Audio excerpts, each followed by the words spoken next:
This has had a tremendous impact on our tribe, especially our tribe here at Penobscot, because we are a riverine-based tribe. Like I said, the river provided the means for sustenance for our tribal members for thousands and thousands of years. We know with the coming of the dams and the elimination of the salmon runs, it's had a tremendous impact on our ability to transfer traditional ecological knowledge from generation to generation. Our customs and traditions are passed down orally from generation to generation, and a lot of those teachings happen in conjunction with hunting and fishing activities. When the men go into the hunting camps in the fall with their children and grandchildren, that is one way that stories are told and cultural traditions are passed from one generation to the next. And when you don't have these resources available to the tribe as they once were, that has a tremendous impact on our tribal culture. It also has had an impact on the language, because the language is often used and taught in those same settings where people are out hunting, fishing, gathering plants, or trapping animals for sustenance.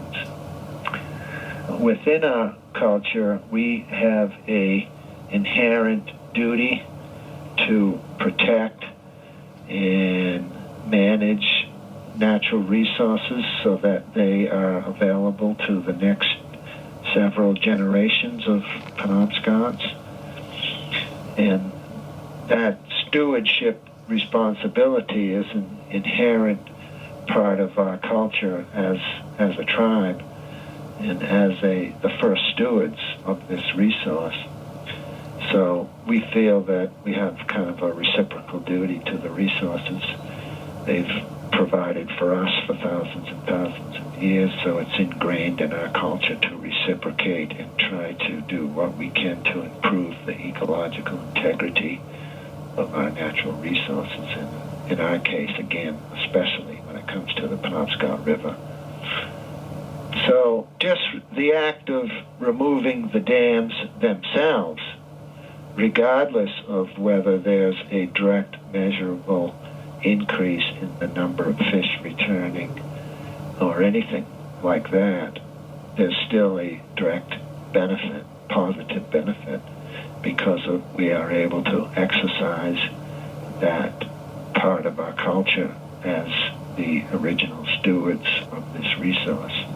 To understand that we all have a duty, not just tribal people, but everybody has a duty and a responsibility to protect this Mother Earth that is the life giver for all life. And people have gotten away from that value system and have turned to a value system that's based on consumption and having more money, and based on a fear of scarcity, where in reality, the universe provides an abundance of resources for us, and we have to learn to change our value system so that we can be respectful of the earth and its creatures that have provided for us. The earth in and of itself is a living being. You know, the forests, the trees, they're like the lungs. They're like the lungs of the earth breathes.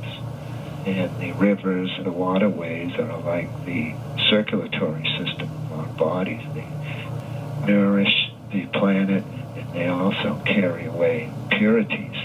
They filter out impurities, just like our circulatory system in our bodies.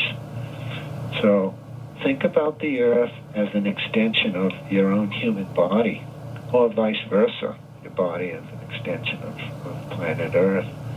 You know, you wouldn't intentionally put a blockage in your circulatory system that causes heart attacks and other problems.